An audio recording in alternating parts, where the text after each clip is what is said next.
for this question. So you're going to look at the question below and follow the steps outlined in this lesson to write a main body paragraph. So take a screenshot of this or write it down, whatever you have to do, and pause the video and you can have a look at this. You already have your introduction. So what I would suggest you do is, if you're very happy with your introduction, use that. If I highlighted some things in the feedback yesterday, that means that you need to redo your introduction and then use your introduction as kind of a mini plan that will help you write the rest of your essay. So let's look at some checklists, some things that you guys didn't do so well, how you can improve, and we'll look at some VIP samples as well. You probably have noticed that I'm a little different from your average teacher if you're looking at these lessons and looking at the feedback that I give you. One of our main principles in our company, so we have 10 key principles, is that we treat everyone how we would want our loved ones to be treated. So if my wife was doing the IELTS test or my son was doing the IELTS test, how would we treat them? That's one of the reasons why we've been so successful. We're not just putting stuff out there and not really caring about it. We deeply care about you guys and about the stuff that we put out there, and we really care that you get the scores that you need. So would I want a teacher to lie to my son or lie to my wife? No. So some of you have said that, you're very negative when you're always criticizing us and you're always telling us that, we're not good enough. I don't want to lie to you guys. I don't want to tell you that, you're doing a good job and then you go and do the test and fail. I'd rather be very, very honest with you and point out your mistakes and point out your weaknesses so that you can improve. However, would I want a teacher to be negative all the time? No. I don't think that I should be negative all the time, and I'm not negative all the time, especially when you work with me on a daily basis or work with me more closely. But do realize that I have to be a little bit negative during these feedback sessions. I believe in being compassionate, so caring about the person that you're teaching, but many of you need the truth. And looking at your work, many of you are going to fail. And I'd say that the vast majority of you, if you continue down the road that you're going on and do not improve, then you're going to fail. I'm just being honest with you because I care about you and I don't want you to fail, and I want you to start taking action. But you will pass, you will get the score you need if you change. But if you do the same things, you will get the same result. If you just keep doing the same things over and over and over again, you're going to get the same result. Fail, fail, fail, fail. You're going to have to make some big changes, guys, and you're going to have to start doing things in a different way. But if you do those, there is light at the end of the tunnel. So let's look at all of the common mistakes that I picked up from looking at all of the writing that you guys submitted. And what I want you to do is think about your own writing and if any of these things apply to your own writing, and then you can go back and apply that and improve. So many of you just did not follow the basic structure. So for example, with this one, so no real topic sentence, putting the example straight in there, not clear where the topic sentence is, the explanation and the example. As I said yesterday in the feedback, it's totally up to you how you structure your own essay. You're an adult. It's totally up to you how you want to do that. I'm just telling you, based on years and years and years of experience helping people get the scores they need, that the structure that I suggest does work, and it is very simple and easy to understand. So I would strongly recommend that you follow that. If you don't want to do that, that's fine, but I would strongly recommend doing it. Same with this one. So let's have a look at this one. The benefits are numerous, and it enhances the transportation system of the country, thereby reducing road accidents and ensures proper conditions of cars. Okay, so I kind of know what you're saying here, but where are your explanations? Where are your examples? Where is the topic sentences? Again, you might say, oh, but this just does the job right, and this says what I want to say. But you have to give the examiners what they want. All right, so you have to understand what the examiners are looking for and then give the examiners what they are looking for. If you don't do that, you're going to really, really struggle. A lot of you just didn't have any paragraphing whatsoever. These are really easy marks to throw away. The simplest marks you're going to get are showing paragraphs. And it doesn't matter if you skip a line or you indent it or you skip multiple lines. All you have to do is just show the examiner, Here's where one paragraph ends and here's where the next paragraph begins. That's all you have to do. And there are multiple ways that you can do that. But what you've done here is you've said to the person reading this, your time is not as important as my time. I didn't have the time to put in a paragraph. I don't care about you. My time is more important than your time. So I want you to spend the time trying to figure out where one paragraph ends and where the next one begins. You're throwing away easy marks and you're making it more difficult for the reader. If you follow just one rule, make it easy for the reader. Make it easy for the reader to understand your main points and how they answer the questions and your structure and all of those different things. That's what good writing is. It's making your message very clear to the person reading it. Again, no paragraphing here whatsoever. There were multiple ones like that. Some of you just copied my sample. Let's talk about copying for a minute. The IELTS test is not a memorization test. You cannot look at lots and lots and lots of sample answers, which many of you have asked me for. Many of you have been asking, can you give me lots of samples? And what you're really saying is, can you give me lots of samples so that I can copy them, so that I can copy what you do and put it into an essay? Now, IELTS know that you're doing this, so they haven't made the test a memorization test. They've made the test a writing test. They've made the test a thinking test. They need you to do things like analyze and evaluate your own work and to create ideas and explain those ideas and respond to the specific question being asked. You won't be able to do that if you're memorizing stuff. And that also includes memorizing vocabulary, memorizing grammar structures, all of those different things. You have to start to operate individually and independently. A lot of you just didn't have a position. So position, what I mean by position is that you just didn't state what you think about it. So let's have a look at this one. The world has experienced a huge, unprecedented advancement in technology in recent years, particularly in the automation industry. So this really isn't a topic sentence. What this is just a paraphrase of the actual question. There's no position here. There's no opinion here. There's no main idea here. Vehicles are manufactured with the technology of AI for self-drive. Again, just repeating the question. No position whatsoever.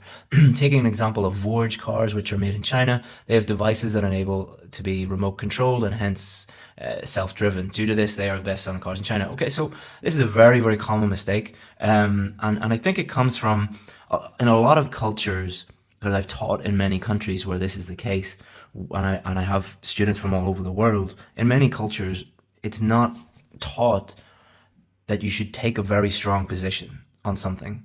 It's not within, in the education system, children are just not taught to take a very strong position. You kind of dance around things rather than being direct. You are very indirect. And this is what can happen. So what this person has done is they've just wrote everything they know about automated like AI cars.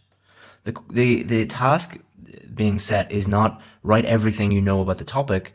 The task is respond to the specific question being asked to show how you understand the question and how you can clearly convey what you mean in a piece of writing. So that should be your goal, not write everything you know about the topic. Also, there were many of you, and this is very, very common, a very common mistake, massive focus on vocabulary. So your vocabulary mark is important, but it's 25% of your total mark.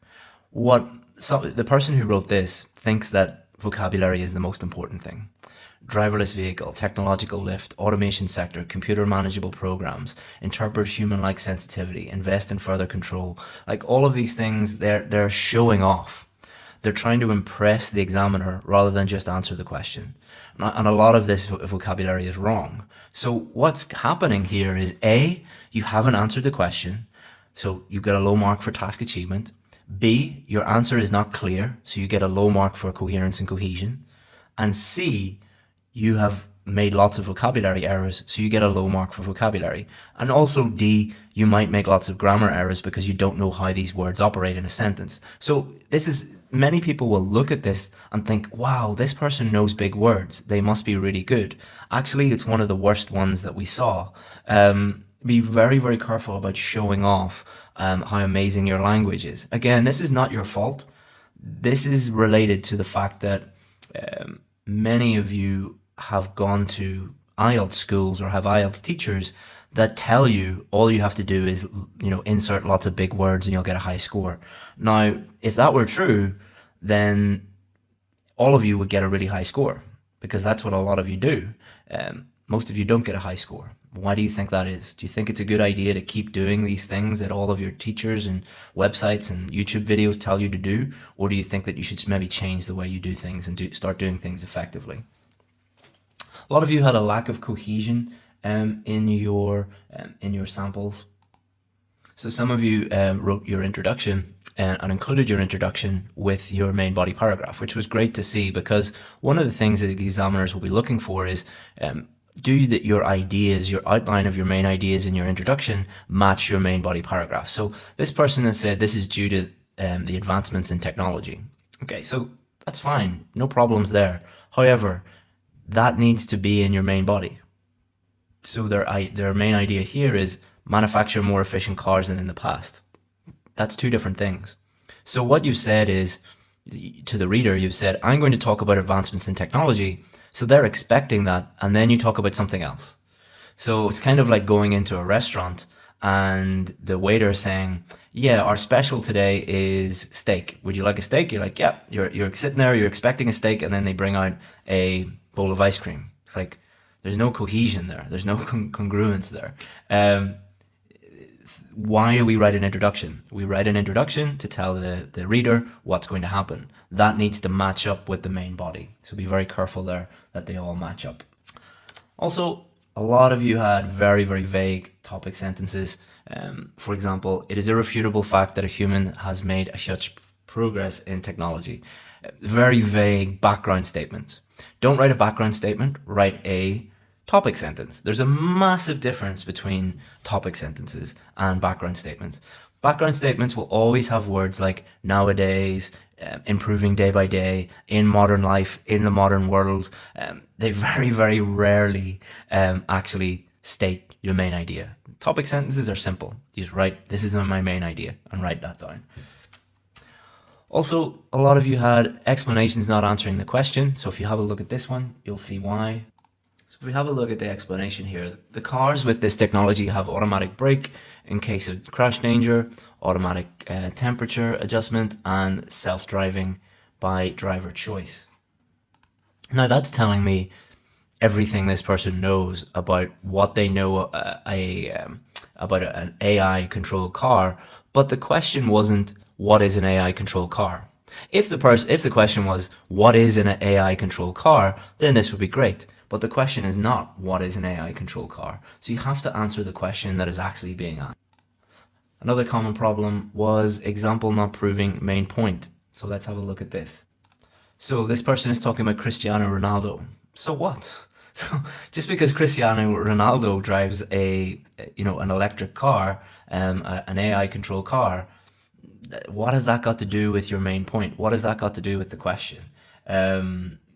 Make sure that your examples actually prove your main point. If they don't prove your main point, then why did you write them in the first place? There was also other examples of poor examples. Let's have a look at this one.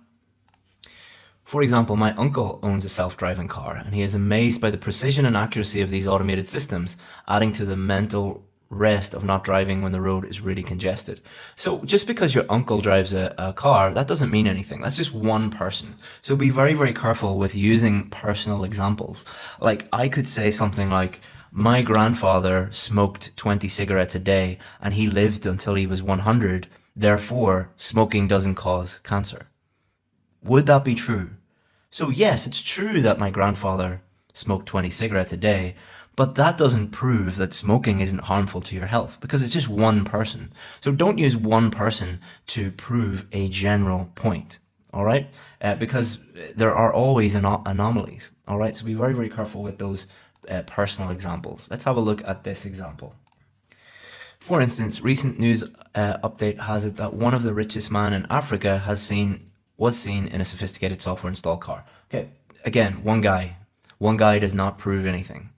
You need to use something that proves the general point, that proves the overall point, not one guy. Okay, so what do you do now? Do you say, oh no, I'm going to fail? Just because you made a mistake doesn't mean that you're going to fail. If you continue to make these mistakes, you will fail. But what you need to do is look at these common mistakes and then honestly evaluate your own writing and look at it and then correct it and work on it, and continue to think about these common mistakes. If you do that, you're going to improve. If you don't do that, you won't improve. It's very, very simple. You'll hear me saying this a lot, like keep it simple. It's very simple. I try and think of things in as simple terms as possible. Now let's look at some of the samples from our VIP students. So I asked them to create some samples for you guys so that you can see the difference and so that you can see an effective main body paragraph. Okay, here is a VIP sample.